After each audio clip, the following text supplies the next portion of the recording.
surely not afraid of these conditions. No, and to be fair to him, he's one of the first to arrive, and he always stops and signs autographs. And fans remember that. Yeah, they do. I mean, especially the younger generation of fans too. I mean, all of a sudden they can be a United fan for life for those incredible moments. Well, you look at the conditions that we've got here, they're not conditions that people necessarily want to be standing outside in. And certainly the players, when they're trying to prepare for a game, they don't want to be standing outside getting cold. But there's that realisation there that this is what they're doing it for, and they don't want to disappoint. You all right? I'm all right. I'm currently just trying to brave the conditions. It's not helpful when you're only 5'3", I tell you that. No, I'm not much taller. You aren't, Ben, actually. Thank you for making that aware for everyone. I mean, yes, as we said, the conditions here are quite tricky. We've got some players coming out here now too. I think Christian Eriksen is walking in now as well. He's got a cap on. He's ready for these conditions, isn't he? Oh, yeah. I mean, you don't want to be coming out the house in shorts and T-shirt, do you? The lads have got jackets, and this is absolutely the day to be wearing them, along with, gloves, hats, scarves, whatever it is, because you don't want to take any risks. It's not a nice day. It's a cold day. It's a windy day, and you just want to make sure that you come out the house and you're dressed accordingly. But this has all the ingredients of a very dramatic win at the Theatre of Dreams in these blustery conditions, doesn't it? It shouldn't be, like I said before, it shouldn't be an issue, the wind. It's they're not nice conditions for the supporters, I can grant you that. But I'm hoping that they'll be shielded when they get onto the pitch, and for the supporters that the weather might calm down in a couple of hours when kick-off arrives. I mean, that's exactly what you'd hope, but I mean, credit where credit is due for the fans that are here. I mean, there are so many fans, even more coming out now as the players start to arrive here. I mean, it's a lot of dedication, effort, as we said, just being a Red, isn't it? Yeah, of course it is. I mean, as we've said before, there is some of these fans that are probably, coming just for this match. They've put this game aside and they want to maximise their enjoyment of the day, not only watching the game, but being able to catch a glimpse of the players. They couldn't have envisaged that it was going to be a day like this, but here they are. It's absolutely packed to the rafters, and it's great to see that the players are stopping and acknowledging that. You can see some more players coming in now as well. I mean, through squinted eyes we can, yeah. I was going to say through squinted eyes, Ben. It really is. Bruno Fernandes, captain of Manchester United. He got a mention in the press conference of Ruben Amorim, and it was talking about, obviously, that every player gets tired, but he said he knows that Bruno Fernandes is a type of player that just recovers so quickly that he can use him again and again. Yeah, his fitness is absolutely immense. I think, if you just take to one side a little bit the impact that he's had since he's come, he's been able to do that because of his brilliant rate of recovery. He's very, very rarely injured. You could probably count on one hand the number of games that he's had to miss since he's arrived. And that is why he is so valuable to the team, not just because of what he does when he's on the field, but because he's always available to be on the field. You've also got the Old Trafford fans here getting a chance to see Leny Yoro, who is just behind Bruno Fernandes there. It was great to see him make his competitive debut for the club. And I mean, these are his first meetings with these fans, which is so strange because obviously he has been part of it for the entire season, but was just unlucky with that injury. Yeah, he was unlucky.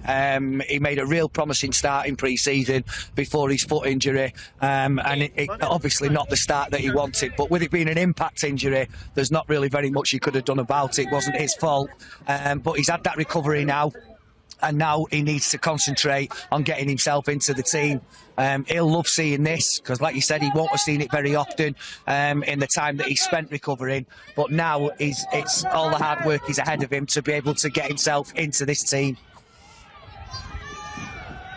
We have got Manuel Ugarte arriving here too. He got another mention as well in Ruben Amorim's press conference, talking about how it's great that he knows Ugarte so well, and it's great that a head coach, especially at the start of his era at the club, knows a player so well, so knows exactly how to utilise him. It's a great step in the right direction. Yeah, and that's what, over a period of time, and it needs to be a short time as well, that Ruben Amorim recognises what each player needs and how quickly their recovery time is. Obviously, knowing players is going to be a big help to him, and he does that with Manuel Ugarte. But in a short period of time, he is going to learn who needs what. See more signatures being signed by our players now too.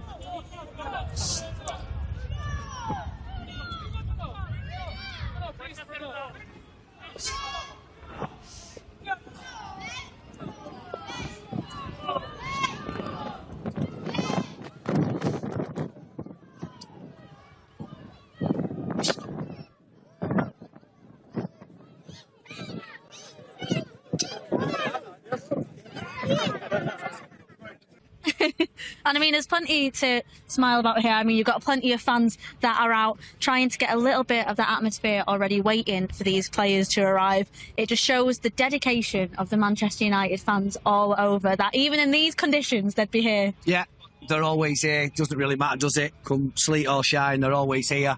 I feel a bit for him because I can understand the players not really wanting to hang about in weather like this, but we've seen Rasmus Højlund and he's happily signed some autographs for them. So if they do a couple, then they're going to make people very happy. I mean, that's all that matters, isn't it? You know, you get a little bit of a taste of the atmosphere before you head into the Theatre of Dreams. And with conditions like this, how do you think the game is going to go today? And especially when it's windy, it's a little bit tricky. It can be, but because of the height of this stadium, it shouldn't really play too much of a part. Obviously, the stronger the wind, the more chance that it's got to penetrate in the stadium bowl. But you'd have thought that it's not going to be too much of an issue with the, like I say, with the height of the stands. It'll shield it from anything too major. I mean, it's quite important, this game, as well as the rest of them. Ruben Amorim, he said in his press conference about how important it was to get results here at Old Trafford, and as United fans, you know, you want it to be a fortress all over again. That has to be for every Premier League club, really. You need to make your home games really count. United have had a really good run, obviously, with the result in midweek at Arsenal aside. You know, they were on a 6-7 match unbeaten run, and they need to get back to that as well. We know that there's a lot of games in December, but if they can start afresh now after that defeat with a victory here against a very sort of well-structured under Nuno Espirito Santo, a well-structured Nottingham Forest side, I still expect United to run out winners, but it's not going to be easy. And let's not forget that Liverpool, riding high at the top of the league, they're the only team to have gone there and won. So they have got players that are capable and a team that's capable. Exactly, you have said that statistic there. Nottingham Forest, they're the only side to have defeated league leaders Liverpool so far with a 1-0 win at Anfield in early September. It just shows the desire that they have in their squad. And I mean, but as we said about our Old Trafford record here, United have lost just one of our last 10 Old Trafford outings, scoring 28 goals in that time. I mean, we want that to continue. Yeah, of course we do. And they've got the team to be able to do that. I think the performance midweek, especially the first half, they were excellent. They really were. There was that solidity that we haven't perhaps seen in recent times, but it was there. What they need to do that now, to do with that now, is to transfer it into creating chances going forward, which were few and far between against Arsenal. But here at Old Trafford, I think they'll be able to do that, and they need to do that going forward in order not just to keep the opposition out, but to be able to go and win games. I mean, they do. I mean, I could blow away here. We are talking about the conditions. Yeah, it's belting, isn't it? I love it. Is it? You love it? Are you sure? No, absolutely not. But you know what? When you're a real player, is this kind of the worst conditions to play in? I actually do. I mean, the wind, again, I don't think it'll be an issue here, but in general, when it is windy like this, then it can play a part. I don't mind it being wet. I think for the position that I played in,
We can see Mason Mount arriving now.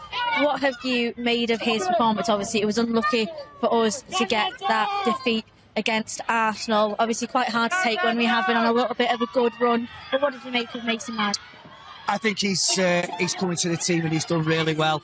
I think having played in a team before that plays in this sort of a formation, I think he's key. I think he's a very intelligent player, the way that he presses. I think he's an intelligent player in terms of the way that he has a vision and a picture of when the ball comes into him, and that's invaluable.